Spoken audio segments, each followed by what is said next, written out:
What's up, everyone? I'm Incogno. You're watching the On Live Show. This is the second week of our Oscar coverage. I saw Hugo as it's been nominated for many, many awards, and I also saw Safe House, which hasn't been nominated for anything, but I really wanted to go check it out, so I saw that too. Let's jump right into those. So first up is Safe House, which is the new Denzel Washington film. I myself am a huge Denzel fan, and I was really looking forward to this when I saw the first trailer. I thought it looked a lot like Training Day. I have to say, coming out of this movie, I was really impressed, and I thought Denzel did an incredible job. He was a complete badass, and he just stole the show. And I thought the action in this movie was so great because it was just really fast-paced and exciting, and you really had to follow the camera and watch everything that was going on, and especially in the car chases, because it's just such a crazy filming style, and they just do a really great job of just making you feel really uneasy and just kind of making you feel like you're almost there and that you're just like in the heat of the battle. So Ryan Reynolds is also in this movie. He plays the kind of new, not so experienced agent who is trying to handle this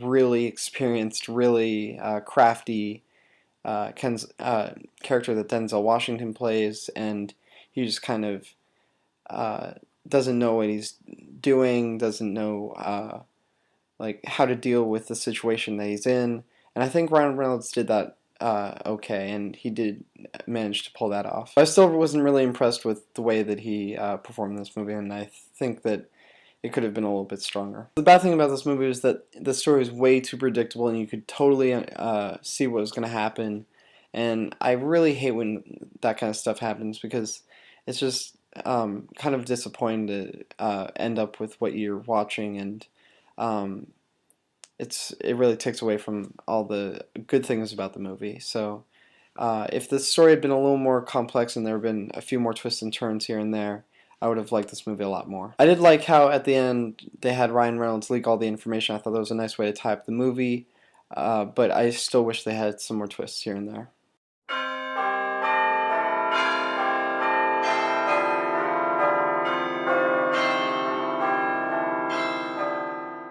Next up is Hugo, which has been nominated for about 11 Academy Awards, and I hadn't seen this movie until now, and I had been aware that there was a lot of buzz about this movie and that everybody had been loving it, and I have to say, when I first saw the trailer for this, I thought it was going to be a really disappointing movie, and I just didn't really want to see it.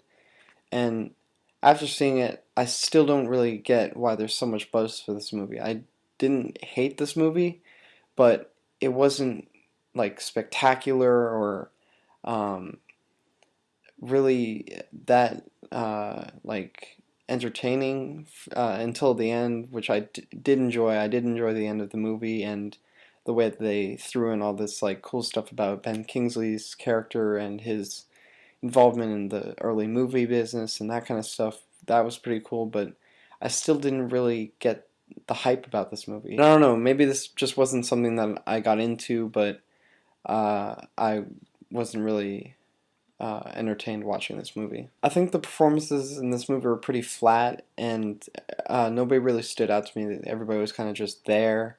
And I think if there had been some really good performances, I would have probably enjoyed this movie a bit more. The story in this movie is just way too simple, and it wasn't enough to keep me entertained through this 2-hour film and just keep me wanting to be there and watching this film. But as I said, I did really enjoy the ending of this movie, and I thought as it picked up and got to be more about Ben Kingsley's character and less about the struggles of Hugo, I think that got to be really cool, and just the way that they had all of the like old movie footage and that kind of stuff, and they were like doing all those like weird flashbacks and stuff. That was really cool, and I did enjoy that. So that's it for today's episode. If you liked this video, make sure to give it a thumbs up.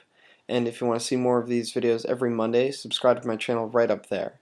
So for today's question of the day, I want to know, what's your favorite Denzel Washington movie? You can leave your comments right down below, and you can leave a very response if you want to do that too. So I'll see you guys next week with an Oscar recap and some more reviews, and that's it for today.